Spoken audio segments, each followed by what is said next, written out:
Bonjour à tous. En 2026, il s'est passé quelque chose d'important dans la lutte contre la maladie d'Alzheimer. Un vrai tournant. On va décortiquer ensemble les moments clés de la grande conférence Alzheimer, comprendre pour agir. C'est une synthèse qui est juste essentielle pour saisir les enjeux et surtout, les nouveaux espoirs. Tout a commencé par cette image très forte et une idée toute simple. La mémoire, c'est une force qui se partage. Et ça, c'est le symbole d'un changement de regard complet. Alzheimer n'est plus vu comme une fatalité inéluctable, mais vraiment comme un défi. Un défi que la science et la société entière sont en train de relever, main dans la main. Alors, pour bien mesurer l'ampleur de ce défi, il y a un chiffre qui parle de lui-même. 55 millions. C'est le nombre de personnes, en 2024, qui vivaient avec une forme de démence dans le monde. C'est colossal. Un enjeu de santé publique absolument majeur. Et attention, parce que cette courbe, elle est vertigineuse. Les projections de l'Organisation mondiale de la santé sont sans appel. On passerait à 78 millions en 2030 et presque 140 millions en 2050. On comprend tout de suite mieux l'urgence d'agir. Ok, alors comment on agit? Eh bien, la conférence nous a donné une feuille de route très claire qu'on va suivre ensemble. D'abord, on va essayer de comprendre la maladie.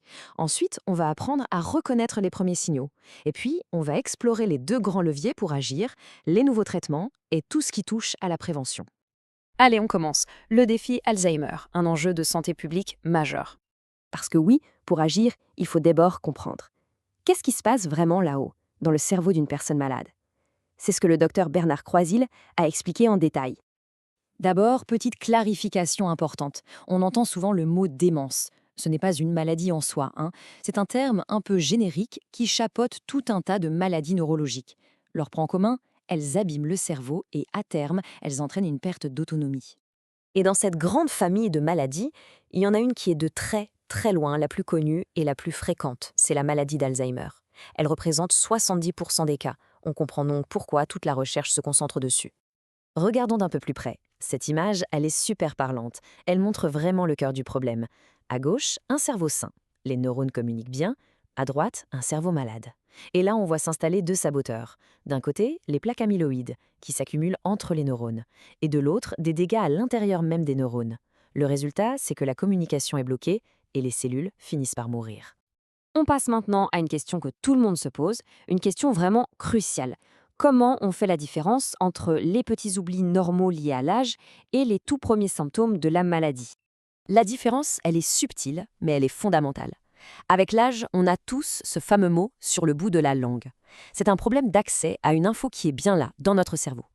Dans Alzheimer, le problème est tout autre. L'information n'est tout simplement pas enregistrée. C'est pour ça qu'il y a ces oublis d'événements très récents et ces répétitions constantes. D'ailleurs, les tests de mémoire le montrent très bien. Une personne qui vieillit normalement, elle va retenir une liste de mots, puis en oublier peut-être quelques-uns un peu plus tard. Quelqu'un qui débute un Alzheimer aura déjà du mal à retenir la liste, mais surtout, son rappel après quelques minutes sera proche de zéro. L'information s'est juste envolée. C'est un signe clinique très fort. Bon, on a fait le constat. Maintenant, on passe à l'action. Et c'est là que la conférence a vraiment basculé du côté de l'espoir. L'année 2026, c'est une année charnière. On parle d'une véritable révolution dans la lutte contre la maladie. Premier changement majeur, le diagnostic précoce. On peut désormais repérer des marqueurs de la maladie dans le sang. Oui, une simple prise de sang, des années avant les premiers symptômes. C'est possible grâce à des tests comme Lumipulse ou Elexis. Et en plus, l'intelligence artificielle nous aide à analyser les scanners du cerveau avec une précision qu'on n'avait jamais eue.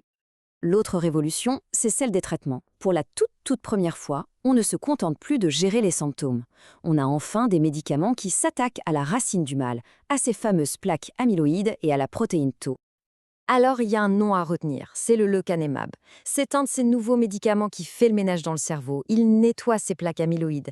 Et on a la preuve que ça ralentit de façon significative le déclin cognitif. C'est tout simplement un tournant historique. Et un espoir immense. Mais agir, ce n'est pas seulement attendre un médicament, c'est aussi la prévention. L'idée forte ici, c'est que notre mémoire, c'est aussi notre responsabilité à tous. Et pour que ce soit facile à retenir pour tout le monde, le docteur Croisil a utilisé une image très parlante, le carré d'as. 4 cartes maîtresses pour protéger notre cerveau. Alors, ce carré d'as, c'est quoi? C'est simple. Premier as, bien manger, en s'inspirant du régime méditerranéen. Deuxième as, bouger, avoir une activité physique régulière. Troisième axe, faire travailler sa tête, stimuler son cerveau, mais aussi voir du monde, avoir des liens sociaux. Et enfin, quatrième axe, protéger son cœur et ses artères en surveillant sa tension, le diabète, etc. Et le truc incroyable, c'est que ça marche. Ce n'est pas juste du bon sens. Des études très sérieuses le prouvent. En adoptant ces bonnes habitudes, on peut réduire son risque de développer la maladie de 24 à 44%. C'est juste énorme. Mais au-delà de la science, des médicaments, de la prévention, il y a l'humain.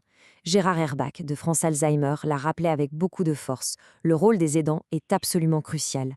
Ce sont eux les héros du quotidien de cette maladie. Et c'est justement la mission d'associations comme France Alzheimer.